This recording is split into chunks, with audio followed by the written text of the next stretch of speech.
Right, welcome back everybody to the City of Stains to video tutorial series on how to play the game, which is currently available on Tabletop Simulator for anybody who wants to subscribe and play. This is the third in a series of videos, and in this video I'm going to explain how you go about setting up the game at the outset. So if I call up my Tabletop Simulator uh, and you will see that here we have the board laid out. Um, I'm going to I'm going to do the setup as if this were a three-player game. At the beginning of the game, obviously the first thing that players need to do is to determine which factions they will be playing. Now you can do this randomly, or if you prefer and you have a preferred faction that you like to play, I know some playtesters do, then you can decide that by choosing whatever works best for your group. I'm going to assume that I have a three-player game and that the three players involved are playing the Crown, which is the yellow faction, the Circle, which is the blue faction, and the Thieves, oh, sorry, I nearly said Thieves Guild, and the Guild, which is the red faction. So you'll see some preliminary setup has already been done. uh, because I've set this up in Tabletop Simulator to play as if set up to some extent. You'll see that there are seven civilian influence tokens placed in each of the nine quarters. So you'll need to do this at setup. Then you'll also see that in one of the quarters, Laston, you will start with a single rat token. That's just because Laston is home to a lot of rats, and Laston always starts with one rat. Now, because I am playing three-player game, I'm going to remove the tokens associated with the factions that are not in the game. So the white, the green, and the black, I'm removing and leaving in the tokens of the three factions that I'm just deleting because I'm working in Tabletop Simulator, the ones that are not applicable. And in the same way, I go up here to the influence tokens and I remove the ones that are not applicable for this particular game, leaving only the three for the factions that I will be playing. Right. The next thing we have to do is make sure that the discontent tokens are placed on their spots on the board. The cards that get placed over the exile space, the jail space, and the graveyard space are in position and not flipped over yet. And then on those cards, you place the tokens representing characters in those particular areas. The building card deck is shuffled and placed in this position for the moment. The dice is in the zero position on the building cost modifier, meaning that there is no additional modifier to the number of buildings in play. We are going to first determine the first player. You can do this randomly. Uh, I'm just going to assume that a dice has been rolled and that of the three factions in play, it is the blue faction, the Circle, that got the highest roll, and therefore I'm going to take the first player marker and give it to the blue faction, the Circle. What that players can then do is in turn order, they can then place their first starting building cards in these spots at the top. The Circle was the first player, so they will place first. The Guild would be the second player, they would place second. And the Crown would be the third player, so they can place third. Now, one more thing needs to be done, and that is I need to place the randomly shuffled exploration tokens. So I've got them in this bag, which is something that Tabletop Simulator allows me to do. And I just drag out, having shuffled the bag by means of the R key. I drag one into each quarter, and these are obviously face down and can't be, well, what's on them can't be seen at this point. Uh, I put 9 in play, leaving 10 still in the bag, and I put the bag to the side. Right, the next step is for the players to determine their own starting setups. Now, normally I would shuffle this event deck, cut 10 cards, place those 10 cards face down in this space, and remove the remaining 20 from the game. But because the circle or the wizards are in play, that setup is slightly varied. So I'm going to deal with the event cards as part and parcel of the setup for the wizard. Before I get to the individual factions, I shuffle the building card deck and I place the cards one each into these positions. Uh, and these are the starting available building cards. You don't need to worry too much about the contents of those cards. They will be explained in a later video. But for present purposes, suffice to say that those are your starting building cards. Now, getting to the individual setup, I'm going to start by taking control of the blue player, who you'll remember has the first player token. Their building card is in the first building space.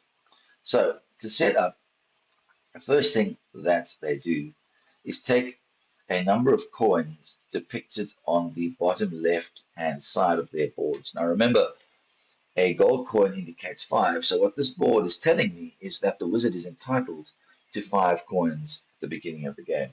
Now we've already done that, and you'll see those coins are set out there. It's been done for all of the factions. But bear in mind, the wizard needs to know this, and all the factions have a different starting money. Now, also, being the wizard or the circle player, we have the deck of specific circle action cards, and then down here, a deck of what are known as forbidden cards. Now, the forbidden cards are something specific to this particular faction, uh, and they will be explained in a later video. Suffice to say that for present purposes, these are put to the side. Now, the wizard has a special ability at the start of play, and that's described on the right-hand side of the player board. And what happens is I'm going to go to the event deck. I'm going to shuffle it. Sorry, didn't mean to cut it. Then I'm going to cut 7 cards off it. This is specifically for when the wizard is in play. So the 7 cards are there. I've removed the 23 additional cards. Of those 23, I'm going to cut a further 10. And then that leaves a remainder of 13. Now 13 I'm going to delete and remove from the game. So what we're left with is 7 cards here in the event card deck and 10 cards which are handed to the wizard player. He or she may look at those cards, may search through them. Obviously they won't make a lot of sense until you know what the individual cards do. But for present purposes, when it comes to the event deck, that is how the wizard would set up their cards. The next thing this player would do would be to shuffle their action cards and to draw 3. Why 3? Well, 3 is the starting number as depicted by the number of cubes in the top right of that faction board. And those numbers can vary and you can get more cubes as the game carries on. For present purposes, I'm going to draw 3 cards, which if you're using Tabletop Simulator, you really need to press the number 3 and it'll put 3 cards into your hand. And these are the 3 starting cards that the circle player will begin the game with. Those cards will be explained later, but for current purposes, all we need to know is that you start with 3 cards in hand. Furthermore, the wizard player and every other player, and you can do this simultaneously, you don't need to wait for each other, will decide which leaders to level up at the beginning of the game. You will note that all of the leaders on the player board begin on level 1. They can advance to level 3 in the course of the game. These tokens are double-sided, so you can put them on for level 2, flip them over for level 3. And at the beginning of the game, each player must decide which of its 2 leaders is going to begin the game at level 2. And that's a strategic choice that you can only really make when you understand the various cards, etc. The next thing this player must do is decide where they want to place their starting building. Because remember, the wizard player is the starting player. So let's say they decide they want to be nice and central. They place their starting building. I like to lock the buildings when I'm using Tabletop Simulator because it just stops, you know, causing damage to the board and not being able to recover from it by moving them accidentally. Because on top of that, I place two influence flags in my color being blue. Why do I do that? Well, if you look at the card that I began the game with, it tells me that I start with a hidden college in play, that it is a mystical building. That's the symbol in the top left, and it begins with two blue flags. Those flags will grow influence for this faction in the course of the game. Because I've chosen that, I've also decided what my starting or faction or home quarter is going to be. I chose the Warren, so to indicate that, I place my home quarter icon in that quarter, and that will remain the home quarter of this faction throughout the game, regardless of whether or not their building remains in play. Because the circle is this particular player, the other thing I need to do is complete the event deck before the game starts. To do that, I look at the cards in the 10 that I've drawn. I choose three. I'm just going to choose three very quickly, um, and I can choose them for my own reasons, or I can be incredibly nasty. But the wizard's ability to see into the future is represented by these cards. So I'm going to take these three cards. It's only three at the start of the game. I'm going to place them on top of the seven that are in the event deck, creating a deck of 10.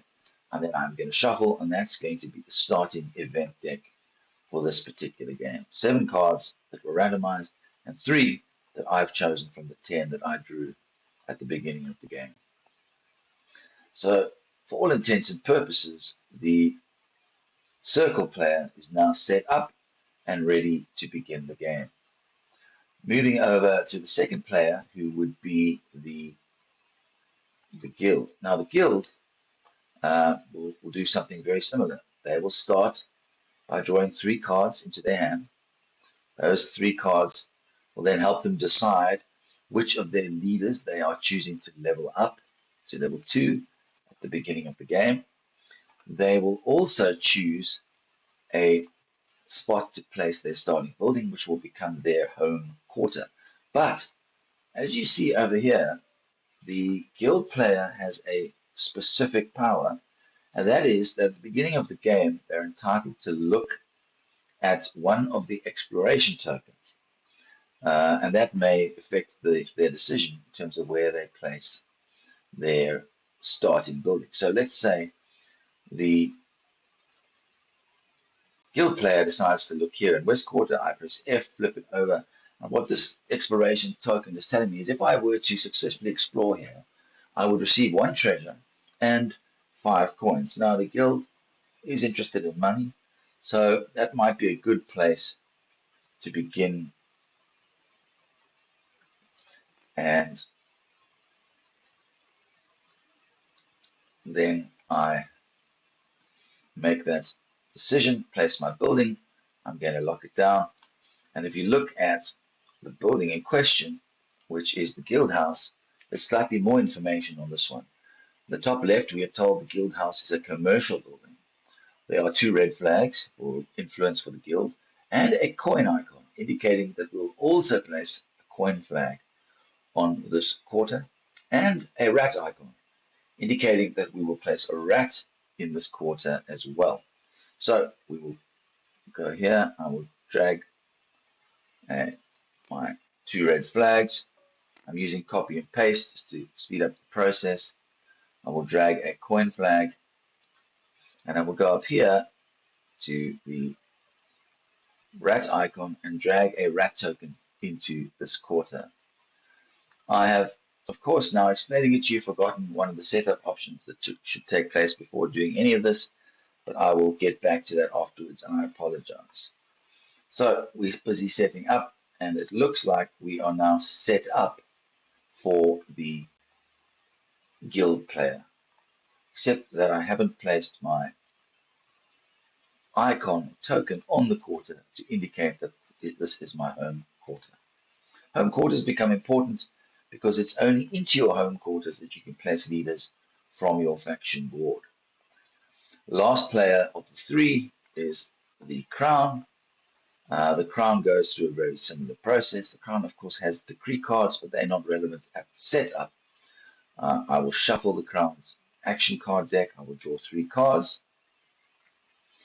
Those 3 cards may or may not influence my decision as to who I decide to start at level 2. I'm going to choose Prince Kovich and the King's Axe. I then take my starting building and I place it in a place that I choose. Let's say, for present purposes, I decide to place it here in Gate Town.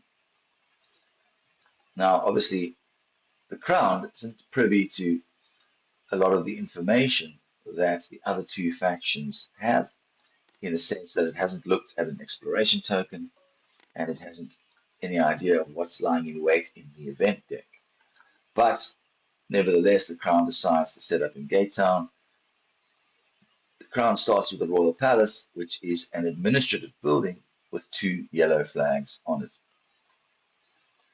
And this would mean that the players would be ready to begin had I not omitted 2 aspects that I should also have mentioned earlier. Before individual setup takes place, the various quarter discs have to be placed onto these large circular spaces on the board.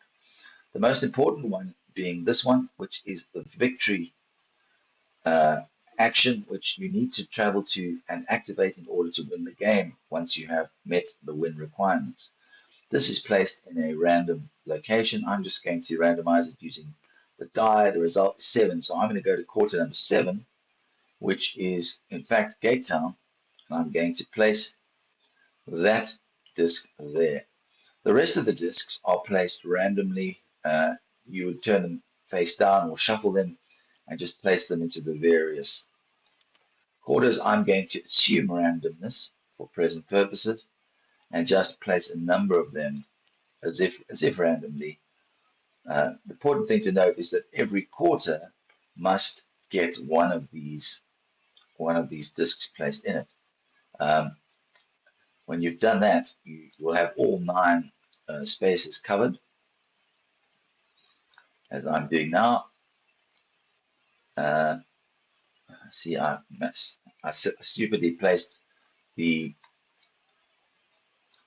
wizard's building over the spot which was reserved for the quarter action.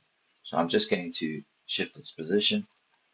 But obviously, had I not made the mistake, those icons would be placed before any of the, I beg your pardon, these discs would have been placed before anybody placed any of their own buildings.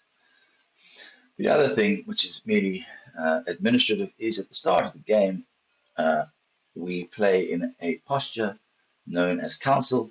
And the beginning, when the city is in council, it means the government allows for representation, sorry, wrong faction, by each of the parties in the game. In this case, the circle will have 1, the crown will start with 1, and the guild will start with 1. And council is the most democratic of the postures. And this allows certain decisions to be made by the majority vote, but you must always bear in mind that the crown has the ability to break ties in the game, and that includes ties on any vote. That is it. That would be the setup for a 3-player game, and once all players have set up both the main board and their own private factions, then the game will begin. First player will be the circle, and we will proceed to the game proper. I hope that gives you a good explanation of how to set up the game and how the setup will change under various conditions and player counts. Um, Thank you for listening. I hope you are finding these videos useful and informative, and I look forward to the next one. This is Rob Acton saying goodbye.